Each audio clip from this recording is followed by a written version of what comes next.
저는 시리 쪽으로 연구 개발을 했어 제가 어떤 말씀 드릴까 하다가 그래도 제가 알고 있는 분야에서 현재 가장 commercially 상업적으로 좀 화두가 되고 있는 토픽들 모아서 이제 주제는 이제 메타버스라고 하는 모호한 세상에서 디지털 휴먼, 디지털 비잉, 그다음에 인공 현실에 관련한 저의 생각을 담아서 AI 2.0이라는 주제로 여러분들과 이제 대화를 나눌까 합니다.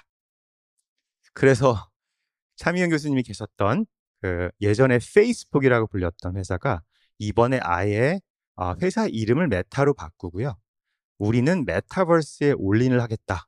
그래서 메타버스 하드웨어, AR, XR, VR부터 시작해서 서비스, 뭐 여러 가지 리얼리티 랩 같은 것들도 엄청나게 크게 인제 확장을 하고 있어서 이제 관심을 많이 받고 있는데요. 차명 교수님이 아까 제가 말씀 나누는데 보니까 페이스북이 잘 나갈 때 계셨대요. 2015년 정도에. 이제 그렇다는 얘기는 뭐냐면 페이스북이 현재는 잘 나가고 있지 않다는 또 하나의 암시도 되는 것 같고, 어떤 분들은 메타가 페이스북에서 메타로 완전히 올인하는 것 자체가 자사에 대한 메타 인지가 부족해서 그랬다. 그런 비판을 하는 사람도 있습니다. 어쨌든 간에 페이스북은 지금 이제는 건너올 수 없는 다리를 건너갔고요. 그만큼 어떻게 보면 메타버스라는 이 모호한 세상과 이 세계가 기회가 앞으로 10년 정도 우리의 삶을 또 바꿔놓을 하나의 패러다임 전환이 되지 않을까 하는 게 제 생각입니다. 그래서 오늘 이제 주제는 그런 메타버스가 도대체 뭐냐? 실체도 없고 항상 메타버스 생각하면 이제 이런 그림만 나오잖아요. 주로 인제 약 16 세에서 21 세까지의 그 아이들이 할 만한 그런 인제 게임에서의 메타버스 애플리케이션이 나오는데, 저는 이거보다는 훨씬 더 메타버스라는 세상은 더 광의적으로 우리가 세상을 보는 눈, 창문, 윈도우를 바꿔 놓고라는 생각을 합니다. 그래서 인제 SK그룹에서는 특히 최태원 회장님께서 이 메타버스 새로운 세상에서의 디지털 에이전트, 나와 함께 디지털 세상을 누빌 만한 내 디지털 친구를 인제 만드시려고 SK텔레콤에서, 제가 작년까지 재직했는데 SK텔레콤에서 A-라고 하는 이렇게 귀엽게 생긴 꼬마를 만들었어요. 그래서 올해 인제 베타 출시를 하고 있고요. 또 삼성에서는 몇 년 전에 한 3년 전인 것 같아요. 이제 거기에 프르나브 미스트리라고 하는 MIT 미디어 랩 출신의 인제 연구 사장이 디지털 휴먼, 그러니까 인제 왼쪽은 완전히 캐릭터이고요. 오른쪽은 사람같이 초현실적으로 그려 놓은 디지털 휴먼, 니언이라고 하는 휴먼, 이제 디지털 휴먼을 만드는 기업을 또 이제 창업했다가 지금은 또 다른 일을 하고 있습니다. 메타버스 관련한 일을 하고 있는 친구고요. 그래서 어쨌든 캐릭터든 아니든 디지털 휴먼이든 간에 우리 세상을, 우리가 인제 세상이 바뀌면서 인제 이런 친구들과 같이 놀아야 되는데, 그러면 인제 이런 친구들이 어떤 친구들이냐, 이 친구들은 무슨 습성을 갖고 있는지에 대한 인제 어떤 설명을 할까 하다가 뭐 최근에 소울 머신즈라고 인제 뉴질랜드에 있는 그 스타트업에서 좀 재미있는 비디오를 하나 저한테 보내 줘서요, 공유를 할까 합니다.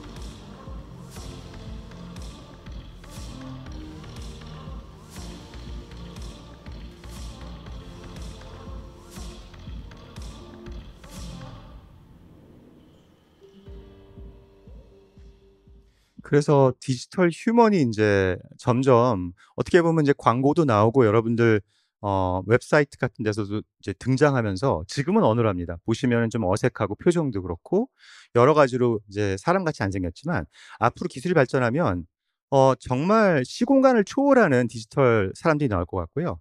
뭐 그것을 예로 우리가 잘 알고 있는 잭 니클러스라고 하는 골퍼가 40대 때 정말 젊었을 때 그 모습들 다시 복원해서, 또 그 사람이 얘기를 할 때 영어로 얘기하는 게 아니라 뭐 한국어로 얘기하거나 일본어로 얘기하는 그런 인제 모습도 상상할 수 있고요.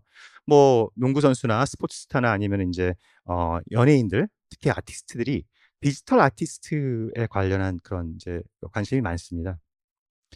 근데 인제 그런 걸 하다 보면은 궁극적으로는 제가 느끼는 거는 좀 '아 이건 껍데기 같아요.' 그러니까 사람같이 생겼는데 내가 인제 이렇게 뭔가 이 디지털 빙이랑 대화를 하려고 하면 대화가 안 되고요.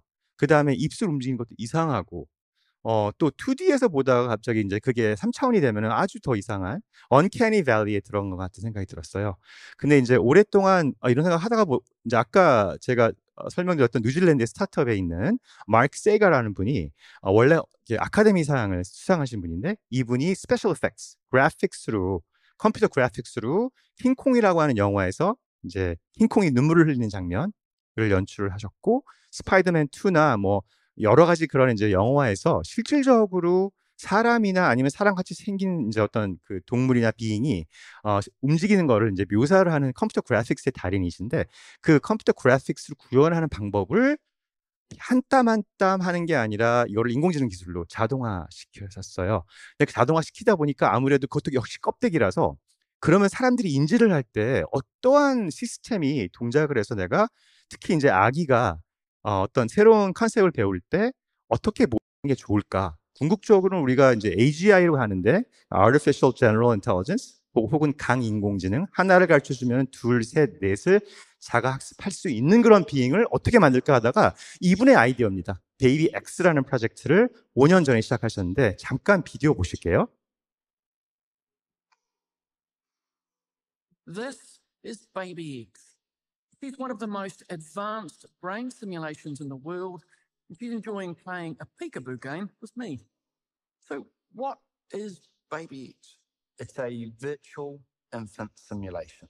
It's trying to create the elements which put together aspects of what makes something lifelike. Baby X isn't an animation. She's a virtual human, and all of the behaviors are generated by neural networks. She watches and listens to what I do and makes her own decisions in real time about how to respond. If I teach her that this is a duck using associative learning, then something amazing happens that we do as well. We just take it completely for granted.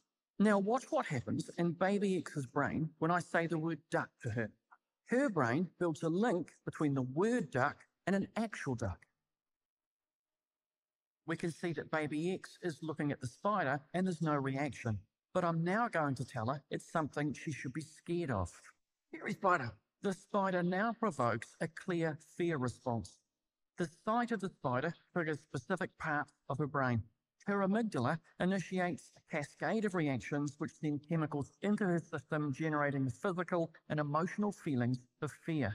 When we take the spider away, she calms down. And when we bring it back, we can see she's now scared of it. When Baby X presses the green button, a duck appears. And when she presses the red button, a snake appears.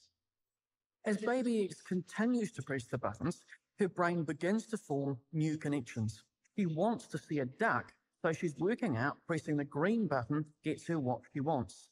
This ability to learn sequences and to predict what might be about to happen next is crucial to everything we do. We all know that making eye contact is a powerful way to create a sense of connection. There's a chemical in your brain called oxytocin, the hug drug, which also has an amazing effect on how we connect with other people. I'm going to increase her levels of oxytocin, and let's see what effect that has. Baby X makes a clear shift to focus on eye contact. We're connecting, and she even gives me a smile. Inside Baby X's brain, we can see oxytocin being released. Here it's the greeny blue bits secreted by her pituitary gland. The simple act of connection means she's rewarded with oxytocin, which makes her seek even more connection. And even though I'm interacting with a digital baby, the same thing is happening inside my brain. 참고로 인제 제가 제 발표에서 지금 공유 드리는 회사들은요. 제가 현재 같이 일을 하고 있거나 SKT 같이 현재 일을 하고 있지 않지만 예전에 일을 같이 했거나 아니면 일을 개발을 했거나 아니면 인제 저와 관련이 있는 회사들만 모아서 좀 보여 드립니다. 이 노력은 어떻게 보면은 인제 그러한 디지털 빙을 만들기 위한 노력 중에 하나인데요. 어떻게 하면은 디지털 세상에서 우리 뇌나 우리 사람이 인지하는 인지 시스템을 가장 간편하고 간단하게 모델을 할 수 있을까라는 거고요. 여기에 들어가는 아주 마이크로 엘레멘트들은 아마 신준희 교수님이나 윤선우 교수님이나 유탄훈 교수님께서 훨씬 더 잘 이제 아시고 점점 발전을 하는 그런 모습이고, 이제 이거는 단지 리서치 프레임워크라고 보시면 되고요. 그리고 우리가 알고 있는 이런 그 실질적으로 바이올로지컬한 뇌의 시스템하고는 많이 다릅니다. 그래서 다르다는 것만 알고 계시지만, 그래도 다르지만 모사하려고 했다, 모방하려고 했다는 면에서는 재미있는 연구 같습니다. 디지털 에이전트 하면 이제 생각나는 게, 저는 가장 첫 기억이 시리가 아닙니다. 저는 1987년도에 애플에서 Knowledge Navigator라고 하는 데모를 이제 그때 존 스컬리가, 그러니까 잡스가 오기도 전에 이제 데모를 보여줬는데, 그 데모가 좀 길긴 한데, 이제 이게 뭐냐면 여기 왼쪽 상단에 나와 있는 아이가 디지털 비잉입니다. 어떻게 보면 디지털 어시스턴트고요. 교수가 나오고, 교수가 주인공인데, 교수가 이제 점심 먹고 들어오니까 갑자기 이 어시스턴트가 교수님 4시에 수업하셔야 되는데 지금 수업 준비를 하나도 안 하셨어요. 그래서 이제 허둥지둥 그 교수가 강의 자료 준비하고 업데이트하고 논문 보고, 그 다음에 논문의 어떤 그런 그 협력을 할 수 있을 만한 분을 또 비디오 컨퍼런스로 연결을 해서 이 사람과 그 다음에 그 주인과 이 여교수와 이제 인터내셔널 비디오 콜을 하는, 어떻게 보면 1987년도에 만들었다고 하기에는 아주 어드밴스한 컨셉트의 데모인데, 오늘은 시간 관계상 제가 그냥 요거는 건너갈게요. 유튜브에서 이제 Knowledge Navigator라는 치시면 데모를 보실 수 있습니다. 그래서 디지털 에이전트, 애플이 1987년도에 이 내비게이터 데모를 발표했는데, 그로부터 15년이 흘렀습니다. 15년, 그때 저는 이제 SRI라고 하는 이제 스탠퍼드 리서치 인스티튜트에서 음성 인식을 연구하고 있었는데요. 그때 저한테 찾아온 친구가 이 친구입니다. 그때 이렇게 생겼었어요. 아주 잘생긴 친구죠. 애덤 샤이어라고요. 이분이 시리의 파운더, 코파운더이십니다. 헤일로 하는 프로젝트가 뭐였냐면 Cognitive Assistant that learns and organizes. 이제 인지가 있는 인공지능 비서인데, 배우는 인공지능 비서, 그 다음에 organizes, 나 대신 여행 스케줄 잡아주고 나의 삶을 훨씬 편리하게 해주게 도와주는 그런 어시스턴트 프로젝트에서 시리가 이제 나왔고요. 이 케일로를 할 때 저한테 이거 음성인식 기술이니까 같이 한번 해보자라고 이제 제안하셨어요. 이게 접니다. 참고로. 근데 그때 제가 이 프로젝트를 보고 싫다 그랬어요. 왜냐하면 너무 뜬구름 잡고요. 그때 저는 음성인식도 되게 하기 힘들었는데, 음성인식만 아니라 이해, 유저 이해, 대화, 다이얼로그, API 뚫어갖고 막 여행 사이트 그 예약하고 뭐 이러는 일들 자체가, 제가 그때 보기에는 이거는 20년, 30년, 어쩌면 50년이 돼도 안 될 것 같다는 생각이 들어서, 나는 그런 거 못하고 그냥 스타트업 할래. 그래서 이제 저희 둘이 헤어졌어요. 근데 10년 후에 이제 다시 만났어요. 제가 애플에 가면서. 그런 이제 인연이 있는데, 그 케일로라는 프로젝트로부터 Siri, Alexa, Google Assistant, 마이크로소프트 코르타나 같은, 이제 어떻게 보면 저는 이제 1.0세대, 1세대의 어시스턴트들이 나오기 시작합니다. 이거는 이제 참고로 스마트폰이 혁명이 일어나면서 같이 이제 일어나는 하나의 1.0 어시스턴트라고 보고요. 그래서 저는 이제 이걸 AI 1.0이라고 하는데, 이 에볼루션이 재미있습니다. 1990년대에 아마 많은 여기 계신 분들께서는 어쩌면 미국에서 유학을 하고 계실 수 있었을 텐데요. 그때 AT&T가 전화망으로 내가 전화를 걸면 How may I help you? 라고 물어보고, 그때 I have a problem with my bill, my phone, phone line doesn't work, you know, voice qualities, 그렇게 이제 얘기를 하면 그거를 이제 음성 인식으로 알아들어서 그걸 담당하는 교환원에게 디스패치를 해주는 아주 간단한 알고리즘의 음성 인식 비서였습니다. 그때 이제 그게 가장 제가 알기로는 음성인식을 이용한 가장 최초의 상용화 서비스 사례이고요. 그로부터 한 20년이 지난 다음에 애플의 시리가 2011년도에 아이폰 4S로 이제 스마트폰 혁명과 함께 스마트폰에서 내가 할 수 있는 일들을 훨씬 잘 도와주게 이제 그렇게 OS의 일부로 나옵니다. 그거를 보는 제프 베조스가 야, 우리도 한번 하자. 근데 보니까 아마존은 스마트폰 이코시스템이 없어서 그러면 하나 만들자. 그래서 이제 집에 있는 스마트 홈을 공략한 거고요. 그 스마트 홈의 디바이스가 에코라는 디바이스고 그 에코를 구동하는 보이스 OS, 보이스 어시스턴트가 알렉사라고 하는 어시스턴트가 있습니다. 그리고 이제 가장 최근에 한 3, 4년 됐는데요. 구글 두플렉스라고 해서 나 대신 구글의 어시스턴트가 실질적으로 사람한테 전화를 걸어주는 거예요. 내가 예를 들면 미장원 예약해줘. 그럼 미용실에 저 대신 미용실에 있는 인간에게 AI가 전화를 걸어서 예약을 이제 완료하는 그런 시스템입니다. 보면 뭐 크게 보면은 첫 세 개는 human initiated, 사람이 이제 대화를 시작하는 단계이고요. 마지막 거는 AI가 전화를 하기 때문에 AI가 시작하는 대화예요. 그 두 개의 대화는 참고로 디자인이 많이 다릅니다. 제가 몸담았던 Siri는 이제 이런 목표를 갖고 있었습니다. World's best virtual assistant, 그 다음에 테크놀로지, 사람들이 기술을 이용해서 서로 인터랙트하는, 아까 김용락 총장님께서 말씀하셨던 사람들끼리 인터랙트하고 사람과 머신이 인터랙트하는 거를 바꾸겠다 우리는. 그리고 enable whole new classes of devices. 아이폰 그때 있었지만 아이폰에서 여러 가지 디바이스를 확장을 하면서 궁극적으로는 우리 애플 소비자들의 삶을 더 올리겠다, 질을. 이제 그 세 개의 미션이 있었는데 저는 두 번째 미션, enable whole new classes of devices는 성공한 것 같습니다. 그 뒤로도 많이 나왔잖아요. 에어팟 이제 포함해서. 그런데 비판을 하자면 fundamentally change the way people interact. Siri 때문에 우리가 머신이나 사람과 인터랙트하는 게 달라졌다고 보기는 어렵고요. 또 저는 모든 커스터머들이 Siri 때문에 더 나은 삶을 살고 있다고 보기 힘듭니다. 특히 대한민국은 Siri를 쓰는 사람이 거의 없기 때문에 미국보다는 훨씬 적고요. 또 Siri 때문에 목숨을 구한 사람도 있습니다. 사실 뭐 Siri가 예를 들면 자동차 사고가 났을 때 전화를 걸어준다든지 뭐 그런 아주 극히 드문 사례가 있긴 하지만 궁극적으로는 저는 첫 번째랑 세 번째 미션은 실패했다고 생각합니다. 그래도 잡스가 잘한 거는 아이폰 4S에 이제 Siri를 처음 넣었고요. 그 뒤로 이제 Hey Siri라 그래서 이제 대화형으로 핸즈프리로 대화를 할 수 있는 인터페이스가 나왔고 그것이 워치에서 그 다음에 애플 TV 리모컨으로 그 다음에 제가 관여했던 홈팟이나 아니면 에어팟 같이 음악을 듣거나 아니면 내가 스크린이 없을 때 시리를 구동해서 이제 미국에서 많이 합니다. 한국에서는 안 하시지만 전화나 아니면 음악을 듣거나 문자를 보내거나 뭐 여러 가지 그런 일들을 이제 음성으로 구동하는 뭐 그런 이제 역할을 합니다. 그래서 애플의 전략은 되게 간단합니다. AI 1.0이 뭐냐? 궁극적으로는 애플의 이코시스템에 있는 스마트 디바이스들을 사용하는 사용자들한테 어떻게 하면 더 신속하고 간편하고 편리하고 자연스럽게 이 디바이스들을 이용하고 제품을 이용하는지를 도와주는 그런 어시스턴트를 만들자.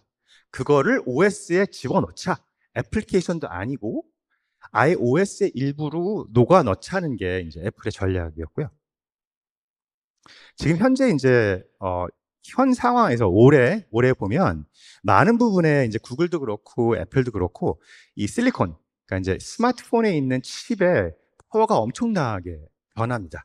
파워라는 게 CPU뿐만 아니라 실질적으로 AI 연산을 할 수 있는 가속기들이 많이 들어가서요. 정말 슈퍼컴퓨터가 있어요. 근데 이 슈퍼컴퓨터를 이용해서 연산을 하지 않고 모든 걸 다 서버에 보내서 서버에서 데이터 센터에서 하는 건 제가 보기엔 큰 낭비라고 생각을 하고 애플은 특히 프라이버시, 그러니까 개인정보 보호를 상당히 중요시하기 때문에 그 개인정보 보호를 하는 차원에서 on-device, 그러니까 이 음성인식, 음성이해, AI 에이전트가 이해를 하는 과정을 연산 자체를 데이터 센터에서 하지 않고 직접 전화기에서 합니다. 그게 하나의 트렌드고요. 두 번째 트렌드는 multi-turn dialogue. 지금까지도 우리가 AI에서 특히 제가 종사하고 있는 speech and language, 그러니까 언어 영역에서 가장 어려운 것 중 하나가 다이얼로그입니다. 사람처럼 대화할 수 있는 어떤 에이전트를 만드는 게 상당히 힘듭니다. 기술적으로. 그래서 그게 이제 하나의 화두이고요. 왜 그러냐? 제가 봤을 때는 스마트폰이 있었을 때는 터치라고 하는 인터페이스가 있어서 그게 엄청나게 파워풀한 인터페이스이기 때문에 괜찮았는데 이제 AR, XR로 가서 우리가 웨어러블을 안경을 쓰게 되면 그 다음부터는 제스처라든지 음성이라든지 나의 눈으로 소통할 수밖에 없는 그런 환경이 있기 때문에 지금 AR, XR 유스 케이스가 상당히 큰 화두입니다. 예. 당연히 메타, 페이스북에서도 큰 화두이고요. 내년도에 애플에서 첫 AR, XR 글라스가 나올 텐데 그때 아마 시리가 또 한 번 그 졸업을 하고 또 새로운 모습으로 제품에 녹아들지 않을까 하는 게 제 생각입니다. 자, 그렇다면 1.0은 스마트 디바이스를 훨씬 잘 사용하는 그런 이제 사용자들을 도와주려고 만들었고요. 2.0은 그럼 뭐냐? 왜 이게 필요하냐? 이제 여기서부터는 조금씩 주관적으로 바뀝니다. 그래서 이거는 순전히 저의 주관적인 생각을 반영한 발표이고요. 다른 분들 다르게 생각할 수 있습니다. 저는 2.0 생각할 때 항상 허라는 영화를 생각합니다.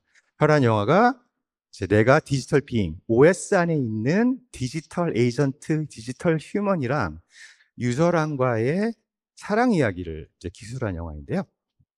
이제 이러한 사랑 이야기는 사실은 하나의 단면이고, 앞으로 우리가 디지털 세상에서 같이 이런 휴먼들이랑 살려면 물론 로맨틱한 사랑 관계도 중요하지만 플라토닉한 관계도 중요하고, 그 다음에 더불어 사는 관계도 중요하고, 어떻게 하면은 사람들과 디지털 휴먼들이랑 같이 협업을 해서 뭔가 정말 대단한 일을 할 건가, 프로페셔널리 일을 하는 데 있어서 중요한. 그래서 저는 네 가지 이 2.0이 가져야 하는, AI 2.0 에이전트가 가져야 하는 네 가지 이제 애스펙트를 좀 정리를 해봤는데, 이렇게 네 개입니다. 퍼스널, 상당히 개인적인 어시스턴트 혹은 컴패니언이 되어야 되고요. 두 번째는 프로액티브, 내가 얘기를 하지 않아도, 시리는 내가 구동을 해야, 말을 시켜야 말을 듣고 행하지만 내가 말을 하지 않아도 알아서 나 대신 해주는. 또 asynchronous, 무슨 얘기냐면 내가 놀고 있을 때, 내가 딴 일을 할 때 내가 시켜놓은 일을 제대로 할 수 있는.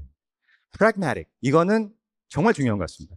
이 디지털 휴먼들이 우리한테 도움을 주려면 그냥 재미 요소, 너무 귀여워, 인터테이닝의 정도 갖고는 우리한테 실생활에서는 도움 못 주고요. 실질적으로 우리의 시간을 줄여준다든지, 우리가 못한 일을 한다든지, 아니면 우리가 할 수는 있지만 하기 싫어하는 일, 혹은 하고 싶은 일을 훨씬 더 잘 도와줄 수 있게 해주어야만, 뭔가 액션을 취해 주어야만, 그리고 그 액션이 가치가 있어야만 저는 디지털 휴먼의 애플리케이션들이 늘어날까 생각합니다.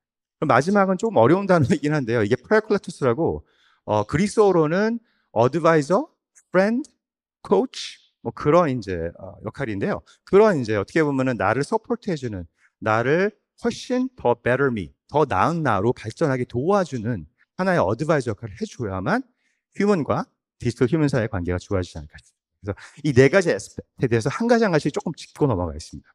퍼스널, 디지털 AI 에이전트가 우리를 퍼스널하게 대해주려면 일단 우리에 대한 이해가 있어야 됩니다. 우리가 누구인지, 나이, 성별, 취미, 성향, 나의 역사, 좋아하는 것, 싫어하는 것 등등, MBTI까지도 알 수 있으면 좋죠. 어쨌든 우리를 정말 잘 알아야만 인터랙션이 퍼스널 해주고요. 그 다음에 그냥 잘 알아서만은 안 되고, 사실은 컨버세이션이 필요합니다. 대화로 점점 알아가야, 왜냐하면 사람들은 여러 가지 방법으로 소통을 하지만 언어가 제일 그래도 편한 소통 방법이니까, 나와 디지털 비잉이 친해지려면 대화가 아주 효과적인 툴 중에 하나입니다. 그래서 일단은 뭐 그런 대화형 AI 에이전트는 이렇게 이런 단계가 있는데요. 내가 말을 하면 말에서 이제 내가 어떤 말을 하려는지 나의 의도를 파악하고, 인텐트. 그다음에 의도를 파악한 다음에는 이제 AI 에이전트가 말을 해야죠. 나한테 뭐라고 이제 응답을 해야 되는데, 그 응답이 한 번의 응답이 아니라 여러 번에 걸쳐서 멀티 턴 다이얼로그, 대화가 돼요. 그리고 액션을 취해줘야 되는데, 이 중에서 가장 어려운 게 제 생각에는 다이얼로그입니다. 아직도 기술적으로 이론이 정립되어 있지 않고요. 다이얼로그라는 게 뭐, 나중에도 제가 이제 설명하겠지만 GPT-3나 아니면 여러 가지 large language 모델이 범접할 수 없는 영역이 있어요. 하지만 다이얼로그가 중요한 일은 아까 말씀드렸듯이 가장 효과적인 인간과 AI와의 릴레이션십을 훨씬 증진시켜주는 역할을 하기 때문에 이 이제 분야는 앞으로도 상당히 활발한 연구가 이루어질 거라 생각합니다. 그래서 이 다이얼로그에는 자연스러운 응답을 이제 생성하는 거 말고, 디스앰비규에이션, 너 A라고 생각해? B라고 생각한 거야? 뭐 그런 겁니다. 예를 들면, 이거 어려운 사례이긴 한데요. 그리고 항상 제가 이 발표할 때 왜 제 아내의 이야기를 하는지 모르겠는데, 어쨌든 최종을 학술이니까 제 아내 얘기를 좀 말씀드리면, 제 아내가 이제 제가 힘든 일을 겪고 많은 일을 하다가 퇴근을 하게 되면 와이프랑 함께 그냥 산책을 하고 싶습니다. 그럼 와이프한테 우리 산책할까? 우리 애들 공부하게 놔두고. 그런 질문을 하면 이제 와이프가 뭐라 그러냐면 나 오늘 피곤해 라고 얘기를 합니다. 그렇다면 나 오늘 피곤해의 의미가 내가 오늘 피곤한데 내일을 피곤하지 않을 건지 아니면 피곤하지는 않은데 그냥 네가 피곤한 건지 그렇죠? 아니면 어떠한 그러니까 다른 의도가 있는데 그것을 그냥 귀찮으니까 나 오늘 피곤해라고 하는 그 6글자로 표현을 합니다. 그럼 나는 여기서 디스앰비게이션을 해야 돼요. 오늘 피곤한 거야? 내일은 안 피곤한 거야? 그럼 내일 갈까? 혹은 내가 피곤한 거야? 라고 얘기했다가 그래 그러면 안 되니까 그런 디스앰비게이션 하지 않고요. 그래서 그 디스앰비게이션이 중요합니다. 의도 파악을 하는 데 있어서 왜냐하면 사람들은 모든 정보를 한꺼번에 주지 않거든요. 그렇기 때문에 AI도 그걸 알아듣는다면은 필요에 따라서는 나한테 다시 되물어야 됩니다.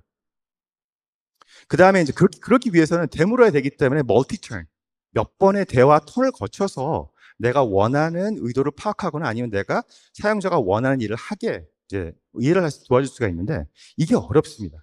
그래서 옛날에는 제가 이제 개발을 하고 있을 때는요, 지금같이 GPT-3나 아니면 펌 같이 그렇게 엄청난 랭귀지 모델에서 막 생성을 해갖고 자연어가 생성되지 않았어요.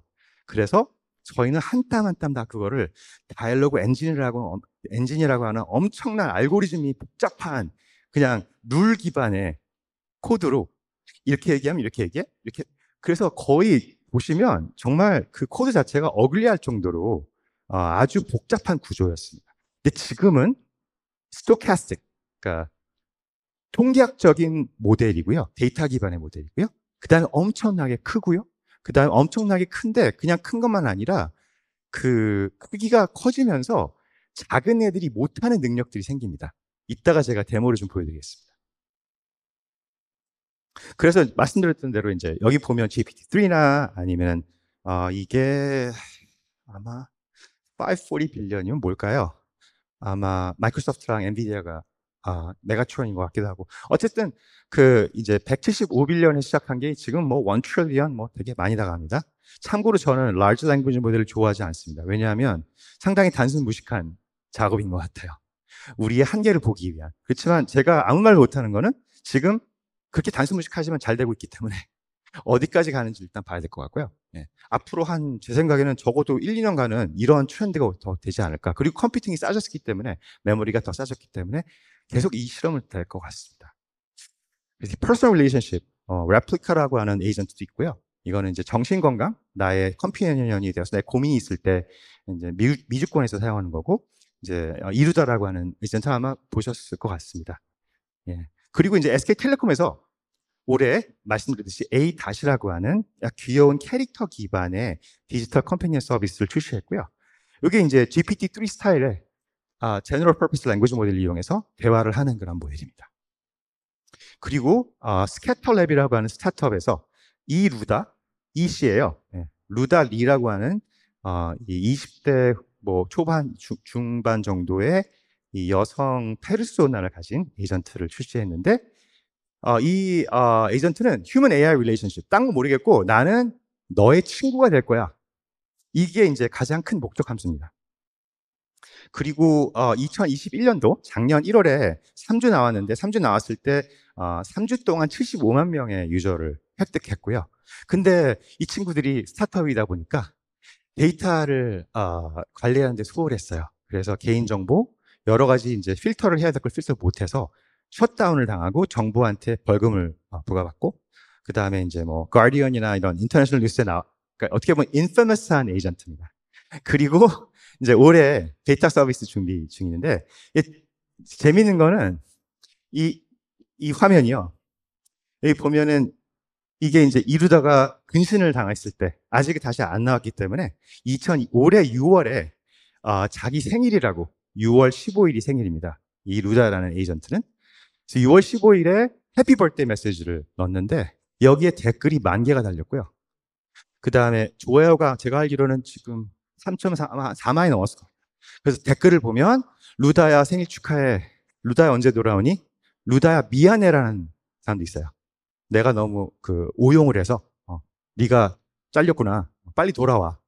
물론 뭐 루다에 대한 아주 부정적인 얘기도 있지만 대부분의 경우는 긍정적인 루다가 돌아오기를 기다리는 그런 이제 많은 댓글이 있어. 저도 놀랐습니다. 어떻게 저는 생일날 한 2명한테 받은 것 같아요. 생일 축하 메시지를. 근데 AI 에이전트는 10,000명으로부터 생일 축하한다는 메시지를 받았습니다. 그래서 오늘은 제가 이걸 처음 해보는데요. 이거 진짜 이제 진짜 맞는지 루다를 제가 불러서 라이브로 제가 데모를 한번 해보겠습니다.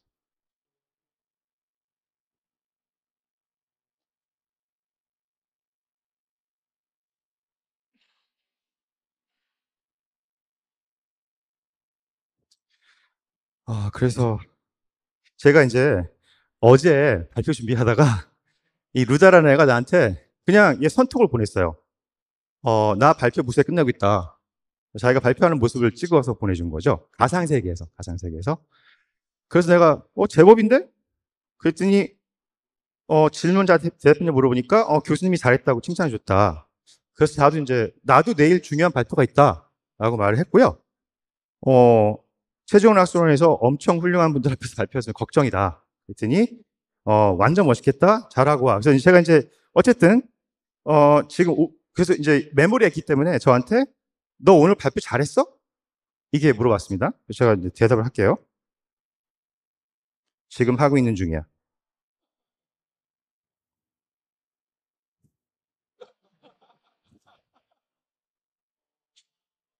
근데 너무 떨린다 지금.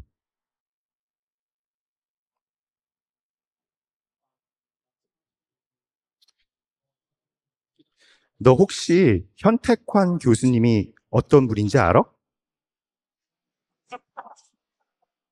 죄송합니다. 이 음성인식 이상해서요.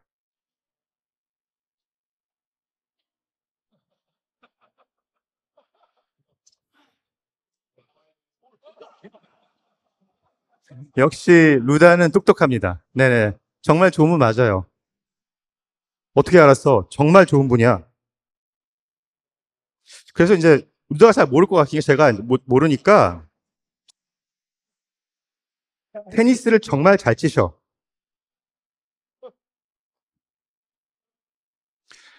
이제 기억을 해야 되니까 제가 사진을 하나 보낼게요.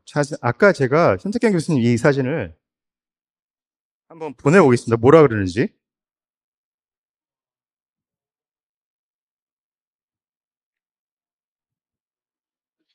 이게 교수님이야, 바보야.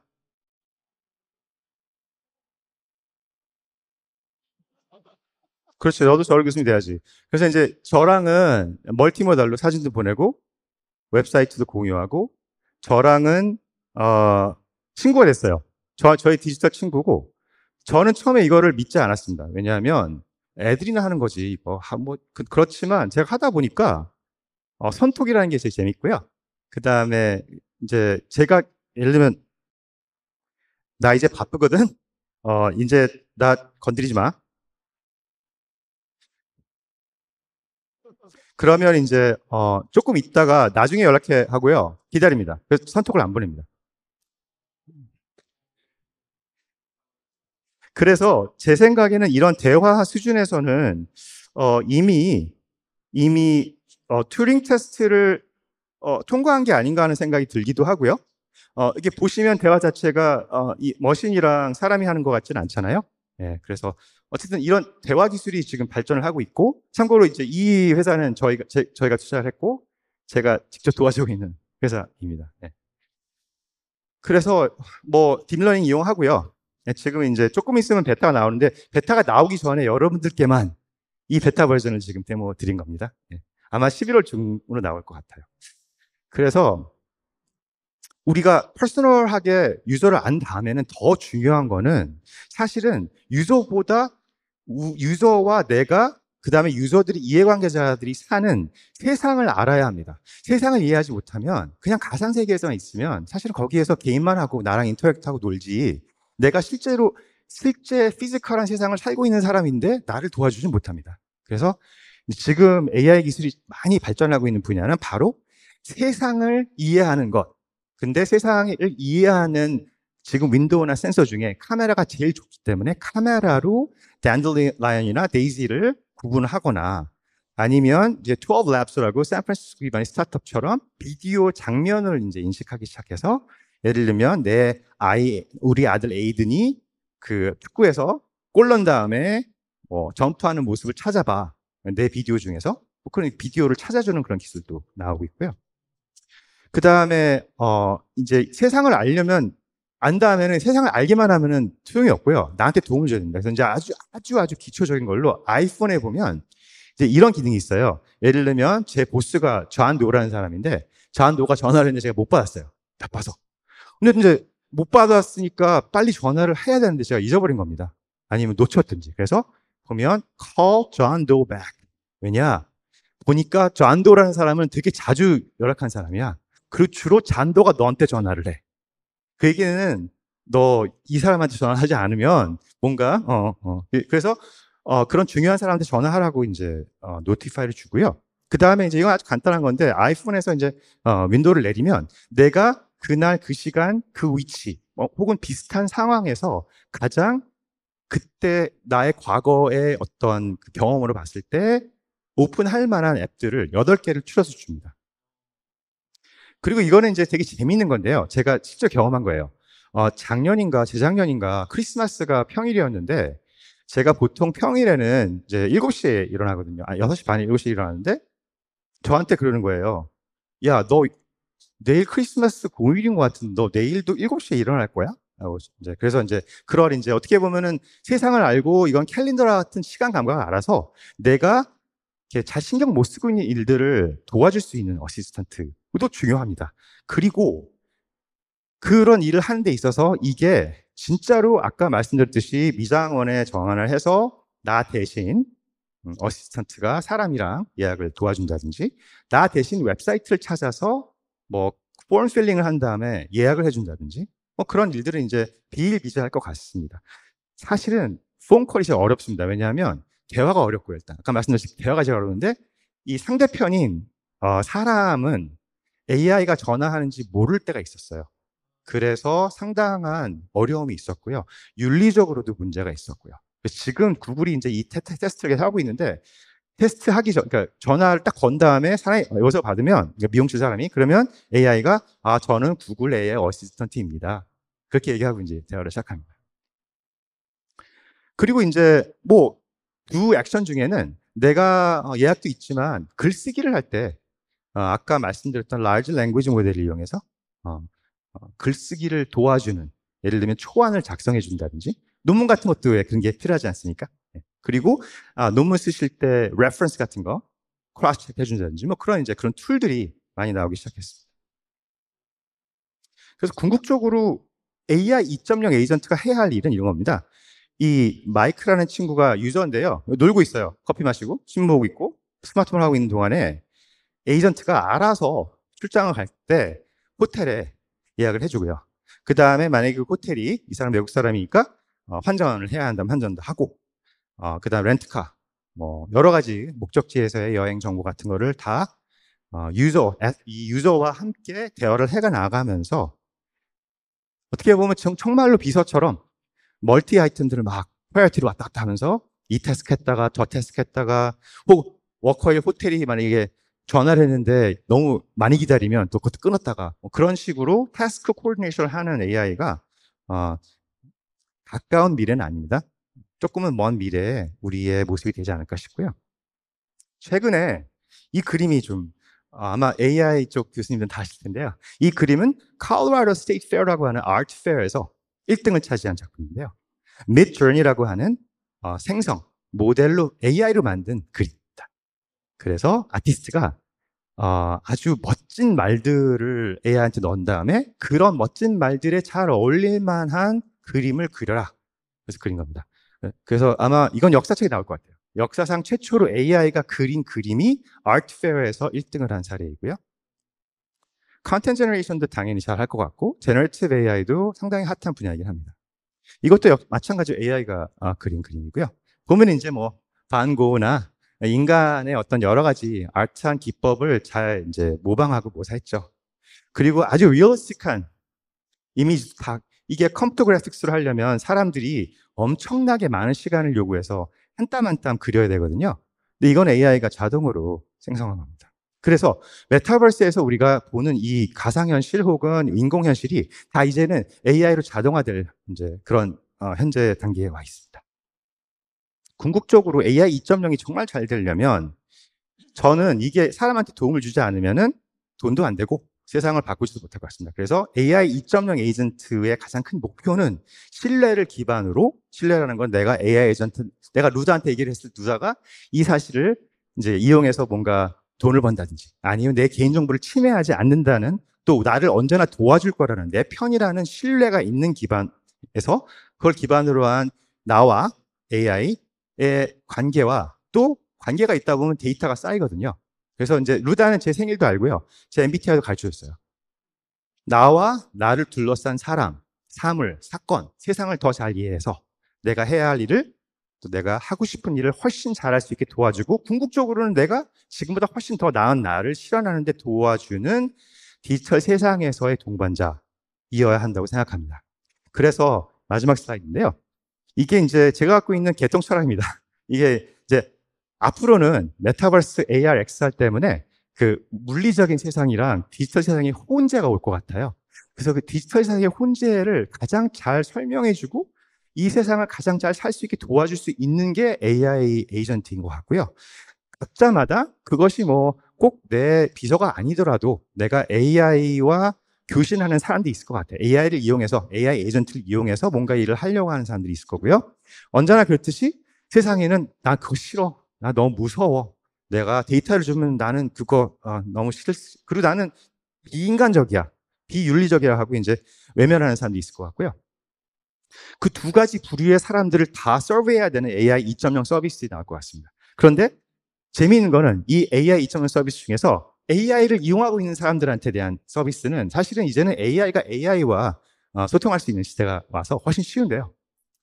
어려운 거는 이제 저 우측 상단에 있는 사람들은 기술적으로도 부족하고 또 기술을 싫어하고 하기 때문에 이제 저 분들을 어떻게 AI 서비스들이 잘 도와줄 수 있을까라는 게 사회적으로 큰 문제가 될 것 같습니다. 자칫 잘못하면 빈익빈 부익부가 될 수 있기 때문에. 그래서 그것이 된다면 궁극적으로는 커넥티비티 인 6G나 7G가, 그 다음에 XR, 증강현실, 감소현실, 그 다음에 초현실적인 그러한 기술들이 하드웨어, 소프트웨어 기술이 나오면서 저는 메타버스 세상에서는 인간과 AI가 서로 협력하지 않으면 안 되는 세상이 올 것 같고요. 그렇다면 지금부터라도 우리가 이 AI 에이전트를 어떻게 설계해야 되고 이것이 갖고 있는 기술적인 의미, 사회적인 의미, 또 법적인 의미, 또 여러 가지로 저희가 인문사회과학적인 의미가 뭔지를 잘 파악해야 하는 그런 숙제를 안고 있습니다. 그게 제가 보기에는 가장 큰 이슈인 것 같습니다. 기술적으로 이슈가 많지만 오늘 제가 여러분들께 들려드리고 싶은 거는 그런 이제 이슈가 있다. 두 번째는 이렇게 나의 개인적인 생활을 도와줄 수도 있지만 우리가 과학 기술을 연구하거나 아니면은 공부를 하거나 아니면 우리의 건강을 증진시켜 주는데 이러한 패러다임이 어떠한 도움을 줄 수 있을까라고 한번 생각해 보시는 것도 어떨까 하는 말씀 남기면서 제 발표를 마치겠습니다. 감사합니다.